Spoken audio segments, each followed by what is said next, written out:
Bonjour à tous, c'est Denis de ADBO et je suis très heureux de vous retrouver pour ce nouveau tutoriel où on va voir comment préparer son modèle en vue d'un rendu sur TA Render pour SketchUp. Et on fera un premier rendu.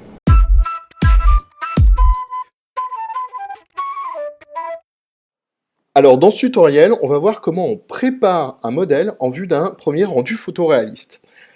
Donc les étapes sont très simples. D'abord, on va choisir un point de vue. Ensuite, on va simplifier le modèle. Ensuite, on va orienter les faces et on va définir des paramètres pour avoir un premier rendu léger. Alors, première étape, on va choisir le point de vue. Ici, dans la dernière série de tutos de TA pour SketchUp, j'avais un peu évoqué la règle des 3/3. Qui est une des règles de composition possible d'une image. Il en existe plein d'autres, pareil au niveau de la balance des couleurs. Enfin, il y a énormément de règles pour faire de la composition d'images. Un tutoriel pour ça, ça prendrait à peu près 1h30. Donc là, on va partir du postulat que j'ai choisi mon point de vue et que j'en suis bien content.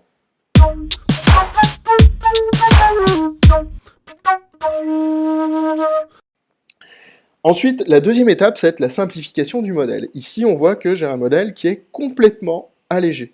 Et que finalement, je n'ai dans mon fichier SketchUp que ce qui se voit sur la scène. Combien de fois j'ai des stagiaires qui m'appellent et qui me disent « mais mon temps de calcul est infini ». Et j'ouvre et en fait, ils sont en train de faire un rendu sur une salle de bain. Et dans leur modèle SketchUp, il y a la salle à manger, la chambre à coucher avec le lit et des millions de polygones, des rideaux, etc. Et ça met des années de temps de calcul et ils ne comprennent pas. En fait, on a énormément intérêt de faire un fichier SketchUp par rendu photoréaliste. Ça nous permet de faire un gros nettoyage qui va nous gagner un temps énorme en temps de calcul. Donc là, même si je suis sur une scène simple, on voit que j'ai tout nettoyé le reste, et puis j'ai chargé aussi, j'ai mis tous les détails, je me suis appliqué à mettre tous les détails sur cette scène-là. Si on regarde dans Fenêtre Info sur le modèle statistique, on voit quand même que je suis à 1 million d'arêtes, ce qui est déjà assez important. Et donc si j'avais fait tout, et ben, ça aurait été très très long.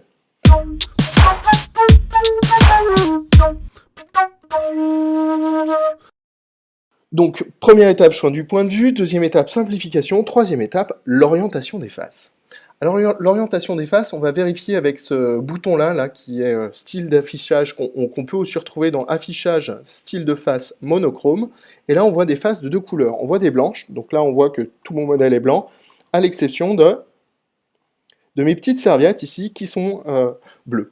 Donc, TA Render, comme l'ensemble des logiciels de rendu photoréaliste, ne rend les matières que sur les faces blanches, sur les faces recto. Les faces grises ne seront pas en compte. Donc si jamais vous faites un rendu et que vous avez un matériau qui ne correspond pas à ce que vous avez choisi, il y a de fortes chances pour que ce soit l'orientation des faces qui pose problème. Donc ça, c'est quelque chose qu'on va vérifier. Vous avez un plugin dans SketchUp qui permet, dans le SketchUp Warehouse, qui permet de retourner la face tout en gardant la matière sur la face concernée. Sinon, bon, là, c'est une partie vérification. Normalement, tout est bon. Et sinon, vous faites clic droit, inverser la face sur la face qui est mal orientée. Attention, ça peut être très long, surtout si vous avez tout réglé à l'envers.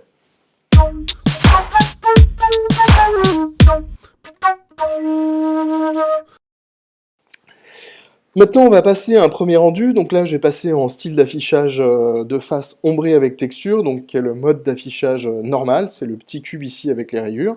Et je vais faire un premier rendu. Donc, pour faire un premier rendu, je vais ouvrir la boîte d'outils TA Tool en cliquant sur ce bouton et aller dans le menu Caméra. Ici, là, on voit que j'ai des paramètres de résolution. Alors, un petit point sur la résolution. La résolution, c'est le nombre de pixels, parce qu'une image, c'est un tableau de pixels, c'est-à-dire c'est un quadrillage de pixels. Chaque pixel, en fait, c'est un point avec une couleur. Donc, c'est ce qui va faire une image. Plus une image a de pixels, plus elle va être longue à calculer par un moteur de rendu photoréaliste. Plus elle est petite, plus ça ira vite. Par contre, plus elle est petite, moins on pourra zoomer sans que ça fasse ce qu'on appelle pixelis, c'est-à-dire que ça fasse des petits carrés quand on zoome sur la surface. Alors, ce qu'il faut connaître, c'est les grandes règles. Moi, je vais vous simplifier le travail, je vais vous donner 3 choses. Pour un rendu de base que vous allez montrer, comme ça, vous faites une image en 800 par 600, donc avec un ratio de 4/3 qui correspond entre la hauteur et la largeur, ça correspond à un écran de télé d'autrefois, donc 800 par 600. Si vous voulez faire une présentation sur une feuille A4, vous passez en 1920 par 1080. Et ensuite, si vous voulez faire une présentation plus importante, vous montez à 3000 ou à 6000 pixels. En conservant le ratio, normalement, l'autre sera calculé automatiquement.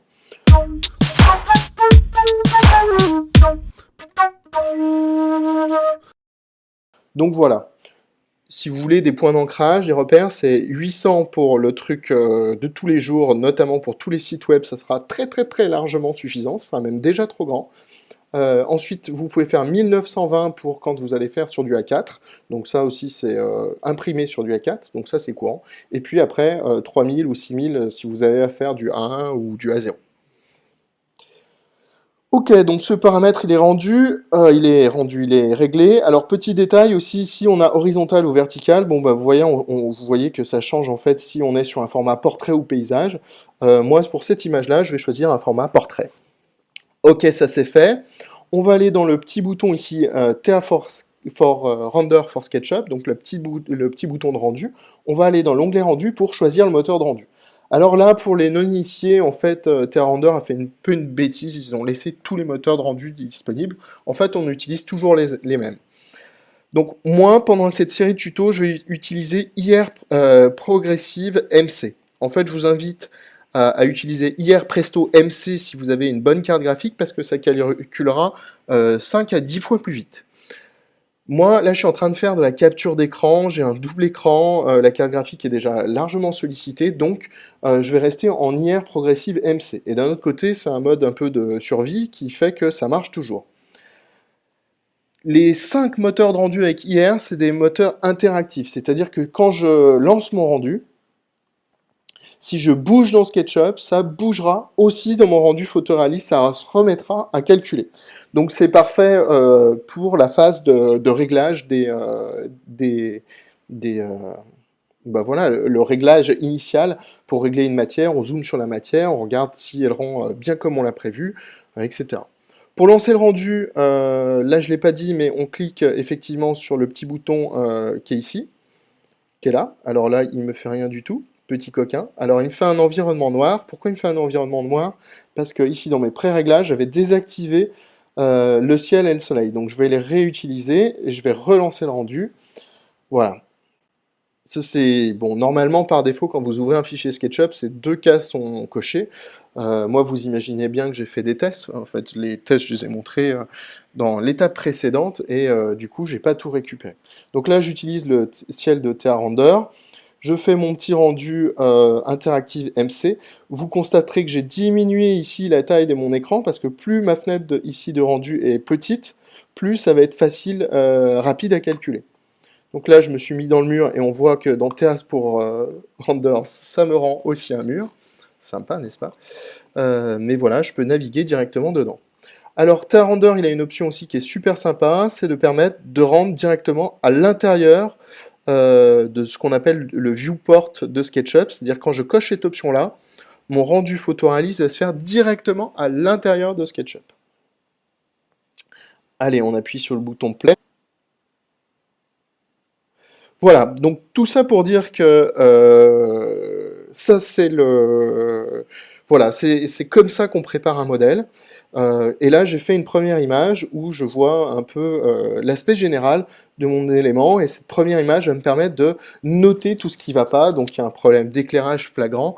Il y a un problème de matériaux, par exemple, sur les verres, sur plein d'autres éléments. Et c'est ce qu'on va voir dans les prochains tutos. Et notamment, on va commencer par régler l'environnement.